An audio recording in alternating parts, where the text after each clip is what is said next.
சந்தோஷமாக கதைத்தார். ஆனால் தை மாதம் 12ஆம் தேதி மேன்முறையீட்டு நீதிமன்றத்தில் இருந்து 4 நீதிபதிகள் உயர் நீதிமன்றம் நியமனம் பெற்றார்கள்.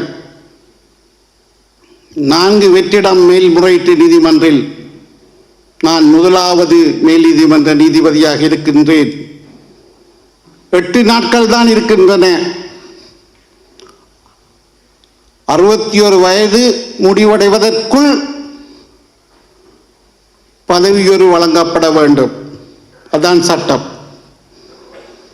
8 நாட்கள் 12ஆம் தேதி வெற்றிடம், 20ஆம் தேதி தை மாதம் என்னுடைய ஓய்வு, என்னுடைய கஷ்டகாலம். 13ஆம் தேதி ஜனாதிபதி தோழர் அனுரகுமார திசாநாயக்க சீனா சென்றார். 18ஆம் தேதி சனிக்கிழமை வந்தார். 19ஆம் தேதி ஞாயிற்றுக்கிழமை, 20ஆம் தேதி காலை நான் நீதிமன்றத்தை விட்டு வெளியேறினேன். எனக்கு பதவி உயர்வு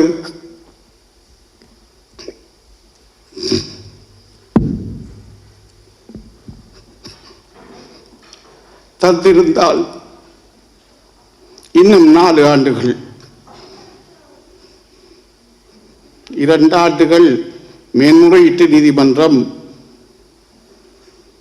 2 ஆண்டுகள் உயர் நீதிமன்றம்.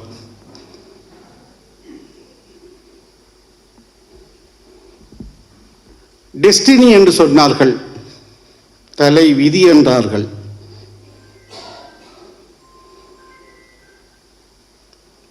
நீதிமன்றத்தை விட்டு வெளியேறிவிட்டேன்.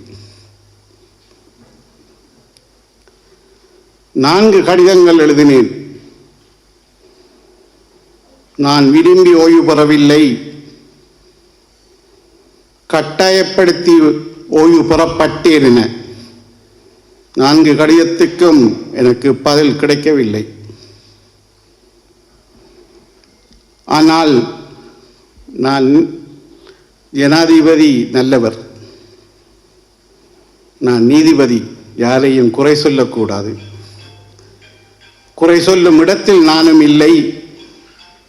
அவர் ஏன் தரவில்லை, எங்கே தவறு நடந்தது, ஏன் நிவர்த்தி செய்யப்படவில்லை, இன்று கூட அது நிவர்த்தி செய்யப்படலாம், அந்த சிந்தனையும் இல்லை. அது சம்பந்தமாக நான் பின்னுக்கு தெரியவும் இல்லை.